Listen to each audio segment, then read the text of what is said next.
Inanunsyo ang bagong kapamilya series na Love is Never Gone na pagbibidahan ni Joshua Garcia at Ivana Alawi. Agad itong umani ng atensyon mula sa fans, lalo na't first time na magsasama sa isang proyekto ang dalawa bilang pangunahing tambalan. Ayon sa ulat, ang naturang serye ay unang ipapalabas sa Prime Video simula May 8 na bahagi ng patuloy na pagpapalawak ng kapamilya content sa digital streaming platform. Dahil dito, inaasahang mas maaabot nito ang mas malawak na audience, hindi lang sa Pilipinas kundi pati sa ibang bansa. Umiikot ang kwento ng Love is Never Gone sa isang pag-ibig na nasubok ng panahon. Mga pagsubok at pagkakataong naghiwalay sa dalawang taong itinadhana para sa isa't isa. Ipinapakita rito na kahit gaano kalayo ang pagitan, may mga damdaming hindi basta nawawala.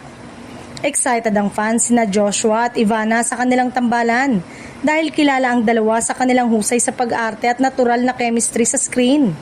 Marami ang naniniwalang magdadala sila ng kakaibang kilig at lalim sa kwento ng serye.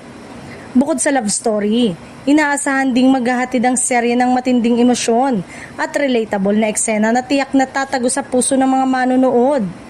Hindi rin mawawala ang mga plot twist na magpapaintriga sa bawat episode.